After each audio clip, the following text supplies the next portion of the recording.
I'm Sarah Coates. Thanks for joining me for this extended edition of I-24 News. We begin here in the Middle East, where day one of the Trump administration's Bahrain summit to meet business leaders to roll out the economic part of its Middle East peace plan is set to get underway. This senior White House advisor and US President Donald Trump's son-in-law, Jared Kushner, who's leading the initiative, has spoken to Al Jazeera, saying the conflict can't be solved along the lines of the Arab Peace Initiative. Palestinian officials have been leading calls to boycott the summit, saying the plan is dead before it's even been born, although Kushner says that he believes it will be a success despite the absence of Arab officials. Alec Pollard tells us what we can expect from the meeting. The Bahrain workshop has arrived, the US-led economic conference which hopes to promote Israeli-Palestinian peace, where the economic plan of President Trump's much-anticipated deal of the century will be rolled out.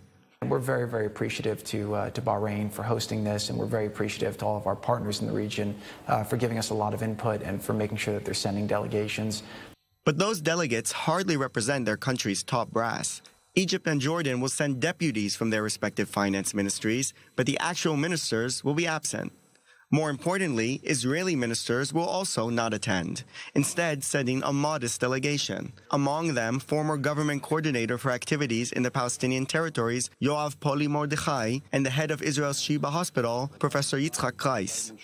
But that's still far more than the Palestinian presence, which will include just a single businessman. Hebron millionaire Ashraf Jabari, the only man who dared to defy President Mahmoud Abbas's call to boycott the conference.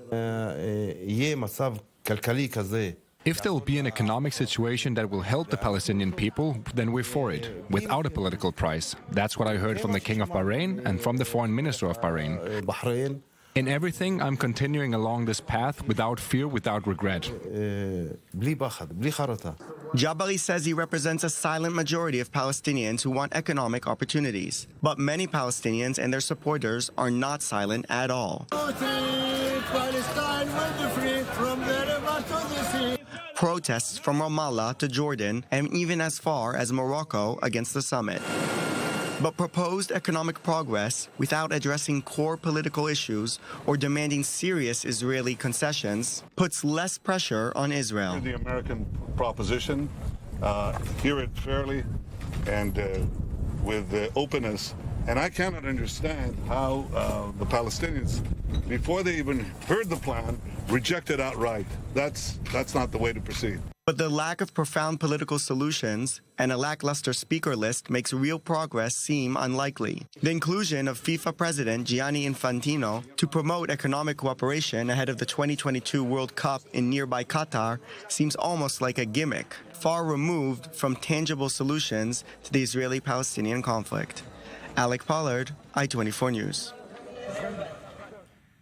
Now, on the eve of what the American organisers are calling a workshop to consider a plan for Palestinian prosperity, you might think, what's wrong with that? Why are Palestinians boycotting the meeting in Bahrain? Our senior Washington correspondent Dan Raviv heard the official response from the Palestinian Authority. The question on the mind of many outsiders is, why would Palestinians reject $50 billion in investments, more jobs, less poverty? One of the U.S. government mediators, longtime Trump attorney Jason Greenblatt, last week told I-24 News, I think the Palestinians are the Palestinian leadership are making a bad decision, as their feedback would be very helpful. They're choosing to boycott, they're choosing to convince others not to show up, but we want their feedback. The problem for Palestinian activists is that it's all offered by the Trump administration, which they believe is completely siding with right-wing Israelis, rudely insulting Palestinians. As PLO member and legislator Hanan Ashrawi put it, blaming the Palestinian leadership and trying to say that it's all our fault. So now the plan is bash the Palestinian leadership. Ashrawi, though seen as a proponent of peace, not violence, on the PLO Executive Committee, says she couldn't get a visa from the United States to visit and give lectures, so she spoke on a Skype connection from the West Bank to the Arab Center here in Washington. Yes, we are occupied by Israel, and this is what we need to get rid of. Ashrawi claims the real U.S. goal in so-called prosperity is to help Israel stay in the West Bank. create an integrated regional economy. In a sense, they want to integrate Israel within the region, within the Arab world, economically, without Israel withdrawing from the territories it occupied. The official Palestinian view is that Jared Kushner and Jason Greenblatt are close friends of Prime Minister Netanyahu, and the U.S. ambassador in Jerusalem, David Friedman, also part of the mediation team, is irredeemably biased. When you have treated one side as being definitely inferior and not worthy of the protection of the law, we can make your prison cell a bit more palatable. The Palestinian leadership based in the West Bank claims it would be a betrayal of their people to make Israeli occupation of lands captured in 1967 even a little more comfortable or permanent. Dan Raviv, I-24 News, Washington. And as that summit kicks off, the region is bracing for further unrest, Israel announcing that it's halting the transfer of fuel into the Gaza Strip following a surge of incendiary balloons being sent over the border into Israel. On Monday, multiple fires erupted in Israel along its border with Gaza, suspected to be a result of the continuous launches. Israeli Prime Minister Benjamin Netanyahu has told Russia's National Security Council Secretary Nikolai Patrushev that Israel will do anything to prevent Iran from obtaining nuclear weapons. Patrushev met Netanyahu in Jerusalem yesterday as part of the security summit between US, Russia and Israel. Netanyahu saying, "I'm certain that Russia understands what it means for us when a regime calls for our annihilation and acts on a daily basis to achieve that aim," adding, "Israel won't allow an Iran that calls for our annihilation to entrench itself on our border, and we will do anything it takes to prevent it from obtaining nuclear weapons." Patrushev, on his part, says that Russia is paying special attention to ensuring Israel's security. The United Nations Security Council is calling for dialogue between the United States and Iran in the wake of fresh US sanctions on leaders of the Islamic Republic. Among those targeted, Iran's Foreign Minister Mohammad Javad Zarif, who's expected to be added to an economic sanctions list later this week, along with Supreme Leader Ayatollah Ali Khamenei and senior military personnel. Zarif tweeting, referring to US National Security Advisor John Bolton, Prime Minister Netanyahu, Saudi Crown Prince Mohammed bin Salman and Abu Dhabi Crown Prince Mohammed bin Zayed Al Nahyan, that it's now clear that the B team is not concerned with US interests. They despise diplomacy and thirst for war. Iran must understand that these attacks are unacceptable. It's time for the world to join us in saying so. Our policy remains an economic and diplomatic effort to bring Iran back to the negotiating table. Iran should, as I said 2 weeks ago, meet diplomacy with diplomacy. Meanwhile, other world powers are meeting this week at the G20 summit in Japan with US leader Trump, planning to meet with Russian President Vladimir Putin and Saudi Crown Prince Mohammed bin Salman on the sidelines of the yearly event to discuss the increasingly tense flare-up with Iran. This as its escalation with US forces has many fearing a military confrontation will break out in the Persian Gulf after 2 oil tankers were attacked, with both sides pointing the finger at one another. US Secretary of State Mike Pompeo met with the Saudi Crown Prince on Monday to discuss strengthening maritime security to promote freedom of navigation in the Strait of Hormuz, while another anticipated meeting at the summit will be Trump and China's Xi Jinping to discuss an ongoing trade war. Now to the crisis on the US-Mexico border, and a woman and 3 children have been found dead in southern Texas, with authorities saying that they'd likely been there for days, with the cause of death likely from dehydration and exposure. This is US authorities are under fire for keeping children in poor conditions in detention, reportedly left for days in soiled clothing without being accompanied by their parents. This is Mexico's army chief says that the country is sending 15,000 troops to its border with the US, attempting to detain migrants who try to cross, with Trump threatening Mexico with surprise tariffs earlier this month, leading to rushed negotiations between Mexican and US officials. And we're taking a short break. More after this. Stay with us.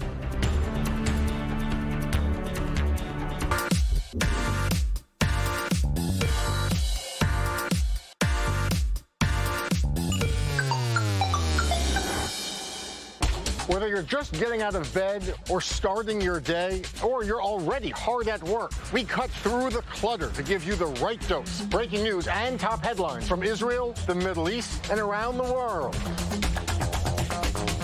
Politics, pop culture, sports, and music. We track the big stories from the heart of the Middle East. Brace yourself for your daily dose of news.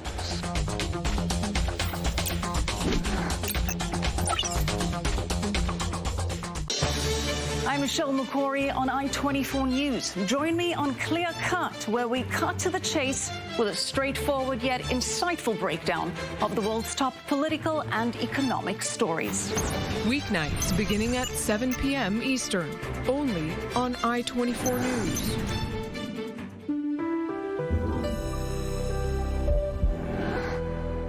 IT Center is an IT software and consulting company that develops and supplies communication and security solutions for the service provider industry.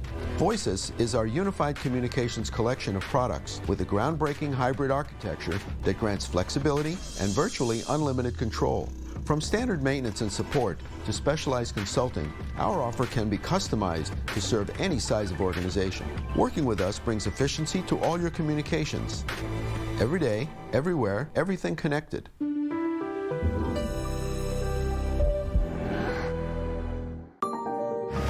From the deeply personal to the universally shared, from the local story to the global picture, from the politics shaping our world to the people most affected by them.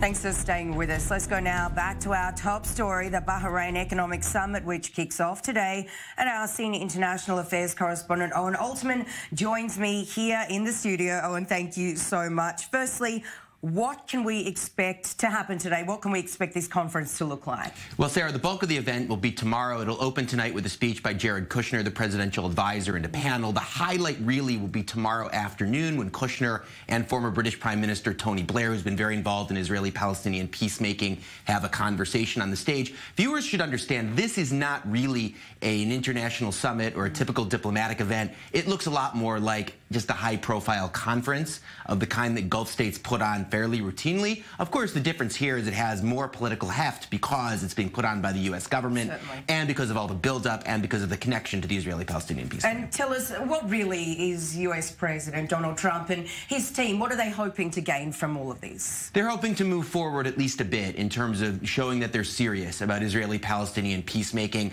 Sarah, there's been so much skepticism about the deal of the century, as it's been called, that hasn't been unveiled over the past 2 years. This is the first concrete event that they're really holding that's trying, in some sense, to bring the parties and key players together. And they've put out this document with the economic plan. This is the first step in something that's been hyped for years. And so it's getting attention for that reason. They're hoping to get some momentum out of it. Of course, Sarah, we should say the Trump administration itself has lowered expectations dramatically. In the weeks leading up to this event, as we know, the Palestinians are boycotting. Israeli officials are not coming. Finance Minister Moshe Kahlon not invited. So they're left with one Palestinian businessman on stage, a few other unnamed Palestinian businessmen who will be in the audience, or businesswomen maybe, and then a small Israeli delegation of business leaders, including, for example, the director of one of Israel's largest hospitals. But that's about as high profile as this gets. Again, in form, it looks much like one of these flashy conferences that Gulf states tend to put on from time to time. But of course, in terms of what it means, it's something more than that because it's being put on by the U.S. government. But again, even so, lower expectations. Certainly. And this conference, this summit is, we'll be discussing Israelis and Palestinians and, of course, the conflict. So how much of a problem is it that the senior officials from either side will not be there? Well, obviously, it doesn't look good. And that's in the top few paragraphs in any news article you'll read about this and in any news coverage you see. And, of course, it has to be mentioned that at an event that's meant to jumpstart Israeli-Palestinian peacemaking, for the most part, Israelis and Palestinians aren't there, and the Palestinians are expressly boycotting. So it obviously is seen as a handicap. That said, Sarah, there are a lot of key players who aren't Israelis and Palestinians who will be there. The Arab states are sending representation at some level. The head of the International Monetary Fund, Christine Lagarde, will be there. Again, key members from the Trump administration. And importantly, this is a chance for Israelis and Arabs to meet at a kind of people-to-people level. Again, not that that is necessarily so unique, but having another opportunity for that, having it be at a bit higher of a profile, again, because this event is getting perhaps more attention than similar events in the Gulf typically get, that has some value, but again, it would be too easy to overstate that. And we will, of course, be covering this event all throughout the day. Thank you so much for that, Owen Alterman. Now, still on the story, Kushner's team casting a wide net, sending invitations en masse to business leaders of all ages, but most declined. So, Middle East correspondent Emily Rose went to Ramallah and Jerusalem to see how Palestinian entrepreneurs are doing business. The startup scene in Ramallah is rapidly growing, and Red Crow Intelligence is trying to lead the charge in innovation in the Palestinian territories. The idea was sparked by a need that arose during times of conflict. In the second Intifada, we had a sort of a system, a community where we ask each other, how are the roads, how is it easy to go to the university, and so on and so forth. So we started to talk about how to automate.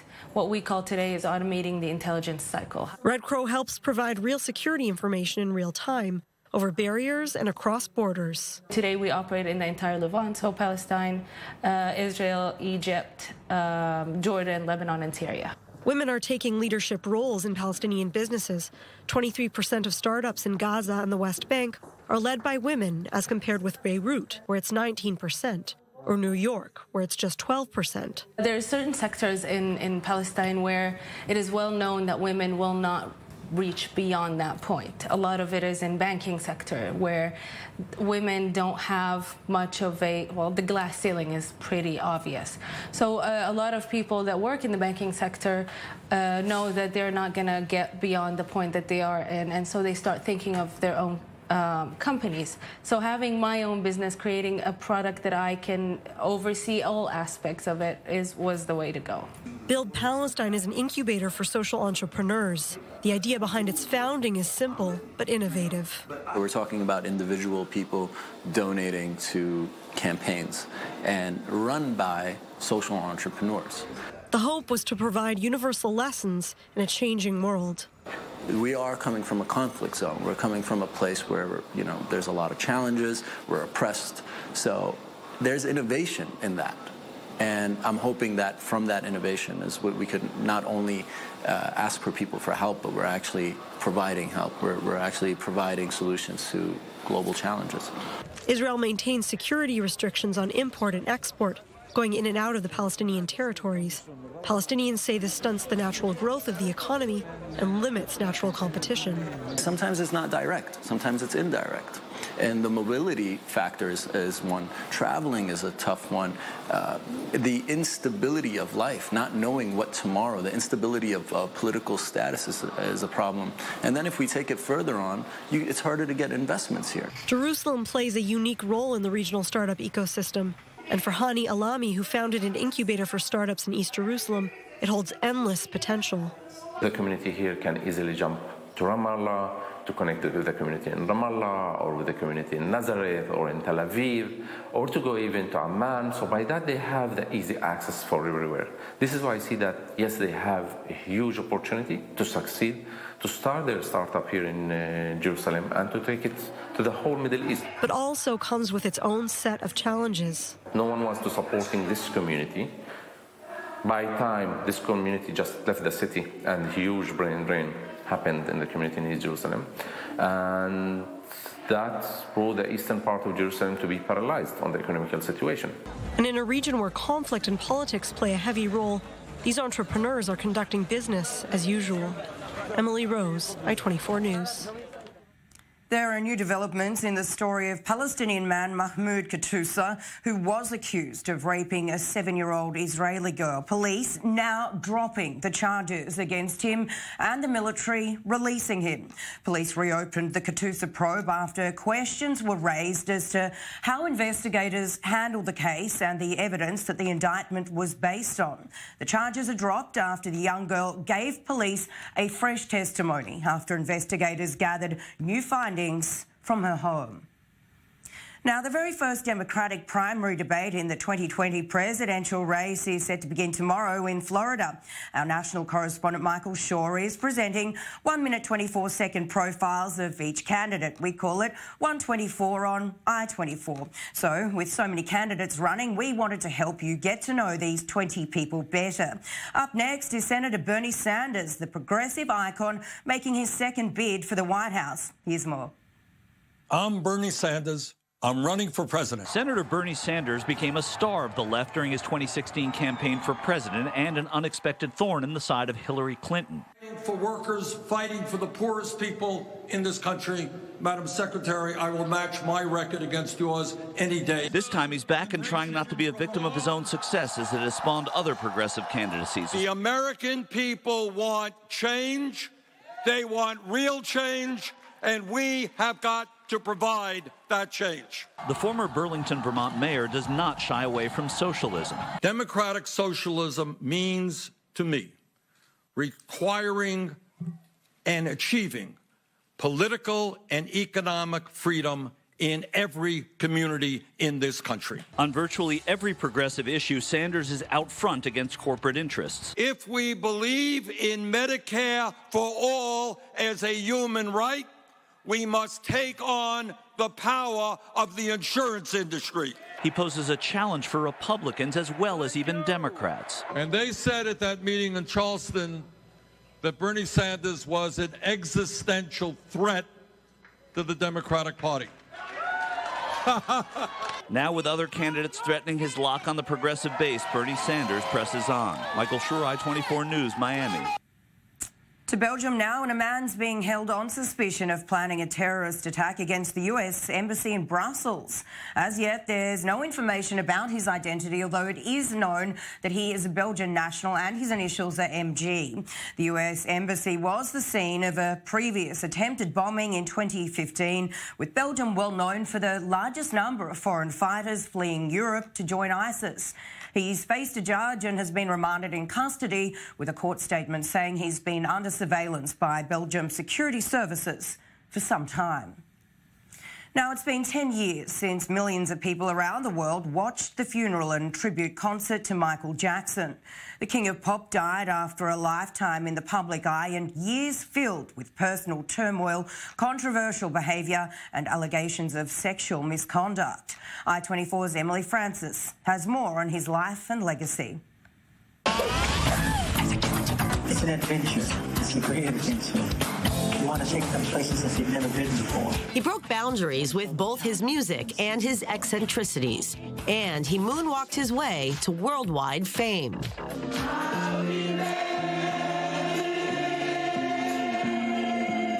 But Michael Jackson's complicated life ended in tragedy 10 years ago, when he was found dead in his Los Angeles home from acute intoxication from a cocktail of drugs, leaving fans and celebrities in complete shock.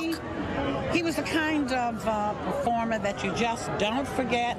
He was legendary. His music is going to go on and on.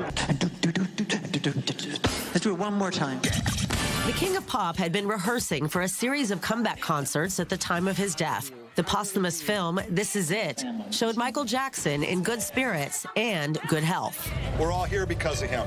May that continue, with him leading the way.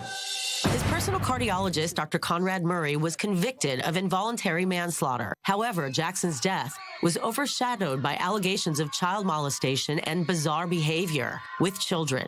He was acquitted in 2005 of charges of molesting a 13-year-old boy. The days were filled with magical childhood adventure experiences. This year, the film Leaving Neverland premiered at Sundance Film Festival. The HBO documentary explores the parallel experiences of James Safechuck and Wade Robeson, who were both befriended by Jackson. I want to be able to speak the truth as loud as I had to speak the lie. This is a 10-year anniversary of my uncle's death. We should be mourning, but instead we're getting bombarded with lies. However, in February, Jackson's brothers and nephew spoke to CBS This Morning's Gayle King, accusing the accusers of lies and misinformation. I don't have to see that documentary. I know Michael. I'm the oldest brother. I know my brother. In the meantime, Discovery Networks plans to distribute the documentary Killing Michael Jackson about the investigation into his death. But this week, fans who can't seem to get enough are gearing up to get a thrill out of his timeless music and to make sure his legacy is as one of the greatest performers of all time. Emily Francis, I-24 News. And the newest royal couple, Prince Harry and Meghan Markle, known as the Duke and Duchess of Sussex, have been on a bit of a spending spree, reportedly doling out around $3 million of taxpayers' money renovating their home, Frogmore Cottage. Accounts for the sovereign grant, which have been released publicly, show that the royal family cost taxpayers around $85 million in the last financial year, up 41% from the previous one. Now, according to the palace, much of it is for higher levels of spending on property towards renovations of Buckingham Palace. And that is all we have time for this edition. Thanks for watching.